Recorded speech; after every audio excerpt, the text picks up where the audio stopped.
दिल्ली या ठिकाणी संयुक्त किसान मोर्चाच्या नेतृत्वाखाली वर्षभर चाललेल्या ऐतिहासिक शेतकरी आंदोलनाच्या बद्दल अत्यंत आक्षेपार्ह अशा प्रकारचं वक्तव्य कंगना रणावत यांनी केलेलं आहे।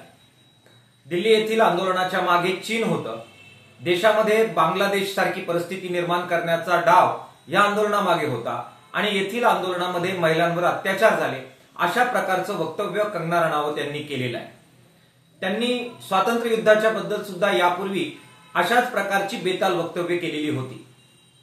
संबंध शेतकरी आंदोलन आणि स्वातंत्र्य युद्ध बदनाम करण्याचा डाव काही शक्ती सातत्यपूर्ण आखतायत, त्या रणनीतीचा भाग म्हणून ही वक्तव्य अशा प्रकारच्या माणसांच्या तोंडी घातली जात आहेत, ज्या शक्ती कंगना रणावतच्या मागे आहेत आणि अशा प्रकारचं षडयंत्र रचतायत। त्यांचा बंदोबस्त करण्याची भूमिका शेतकरी आंदोलनाला घ्यावी लागेल।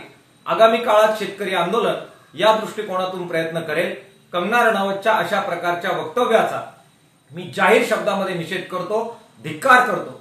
कंगना रणावत यांनी तातडीने माफी मागावी आणि त्यांना खासदारकीचं तिकीट देणाऱ्या शक्तींनी सुद्धा याबद्दल तातडीने आपली भूमिका स्पष्ट करावी, अशा प्रकारची मागणी किसान सभेच्या वतीने आम्ही करतो आहोत।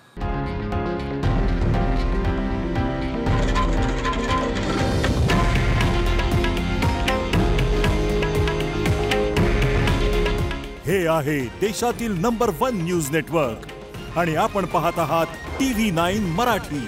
काळजी तुमची, हित महाराष्ट्राचं।